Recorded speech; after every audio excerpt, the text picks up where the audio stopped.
Created by a solo developer, Viola is a love letter to late 1990s JRPGs. It's turn-based, but it also brings along some rhythmic musical elements which you can choose to keep in your game or remove entirely, alongside some 2D platforming and extremely light puzzle solving.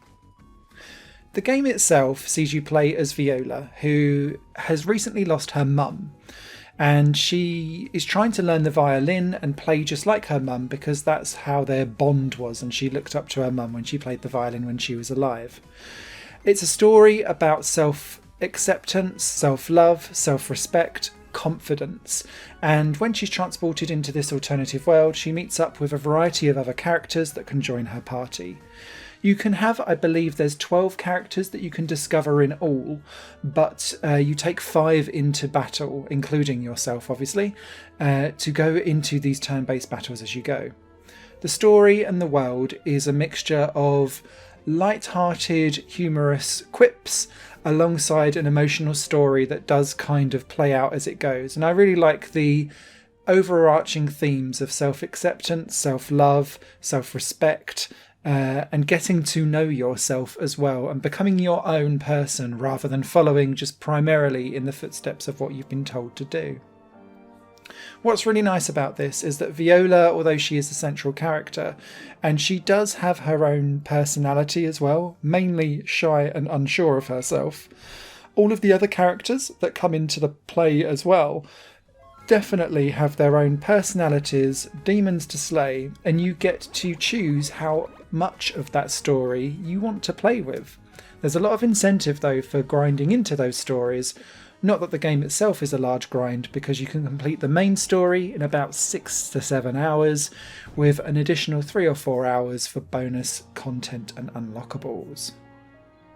Viola brings a few tricks up its sleeve, and the first one of those is in its turn-based combat.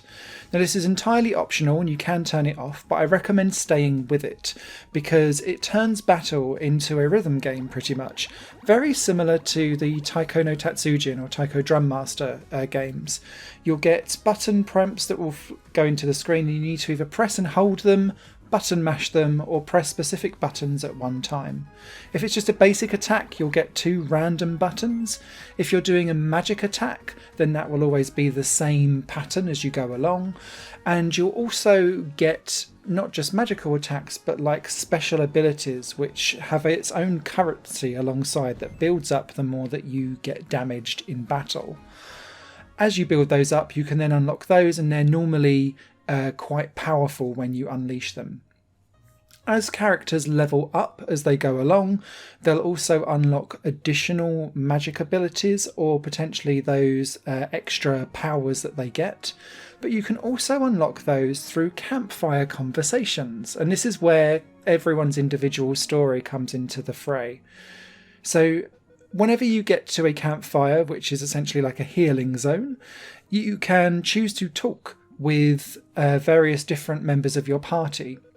And what I really like about this is that the first time that you go to camp with people, they aren't really interested in talking with you, but the longer that you spend with them on the journey, they start to open up. And then you start to create bonds with them.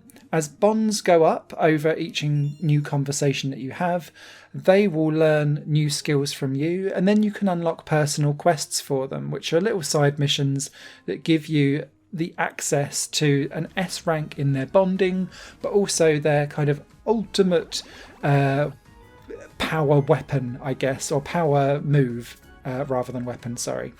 And what that means is that you're incentivized to then have those conversations, which are relatively short, but the side quest will involve kind of a bit of backstepping and grinding through previous locations to access those powerful moves, which will then help you in battle. It's a really nice mechanic and I really appreciate it being there. The next new mechanic around Viola, which is slightly different to most JRPGs, is that it is a 2D platformer as you move between battles. Now you can choose to try and avoid battles by jumping over people if you can, but Viola is best played when you kind of pick off the enemies as you go, because they'll only respawn when you re-enter a level again. But the platforming involves around an unusual triple jump mechanic. So the first jump that Viola has is quite small, although you can press and hold it and she'll go a little bit higher. The second jump is so long as you press it afterwards, then goes higher still, but then you get a third jump which kind of includes a little somersault, which gets her higher even still. And a lot of the platforming is involved in around trying to triple jump and then use that third and final jump to get to a place that you can't normally reach unless you're kind of coming in from above, which doesn't often happen. You've also got an awful lot of wall jumping in this game as well, and things like being blasted out of cannons and bouncing back and forth, and you can aim some of those cannons as well. I did find that occasionally Viola would get stuck in some of the platforms and I'd have to then exit out of the level and come back in, and that brings me to one of the few downsides that I have on Viola, and that's its save system. It only saves when you enter and exit a store, which is on the main map menu, but also it only saves when you complete levels or go to campfires.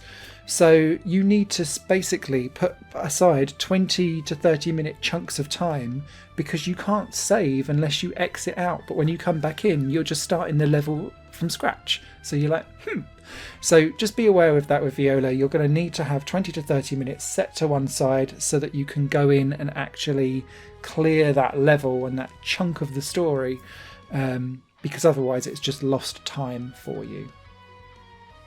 The next thing that's quite interesting around Viola is the way how you can slightly tweak some of the skills of what each of the characters have.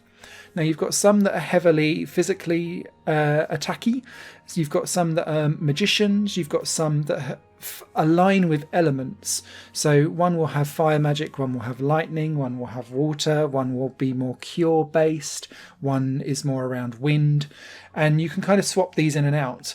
But you also have gems that can boost but often also retract some stats as well. So instead of having people kind of aligned in the middle, you can really push some of the characters to not so much an extreme, but you can really kind of accentuate some of their nuance. You can equip 2 gems at one time, but unlocking and finding these gems come through going around treasure chests, beating certain creatures in battle, and then collecting coins and buying them in the shops.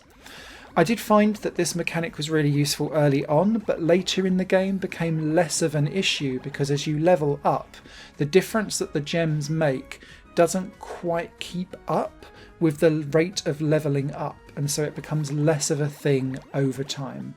But it was a nice nuance and reminded me a little bit of sticking in materia into weapons on Final Fantasy VII. Outside of that, there's some really good tiny details in Viola that made me go, it's a real work of art in places.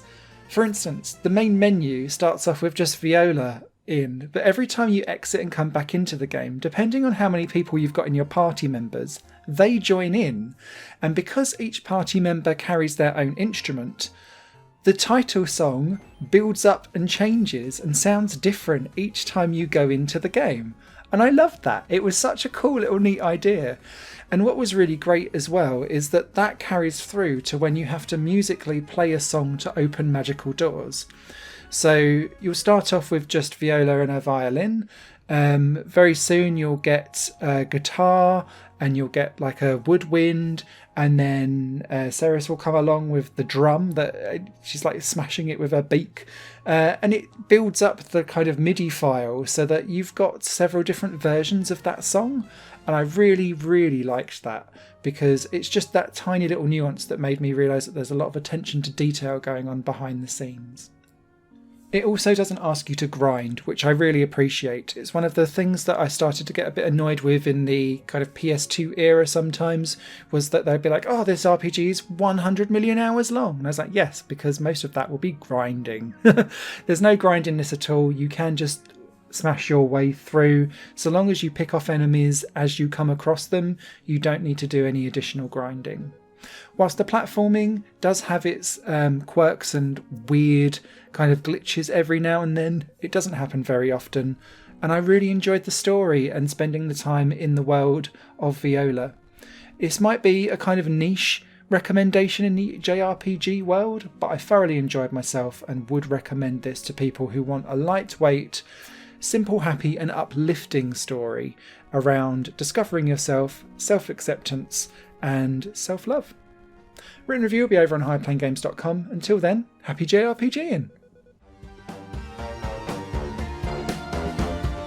Higher Plane Games is part of the Higher Plane Network, a completely independent media outlet supported by people like you.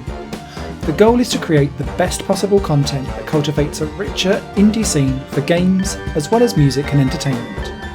To find out more and to get involved, visit patreon.com/higherplane network. Your support makes all the difference, and in return you'll gain access to bonus content and downloads. Thank you for watching.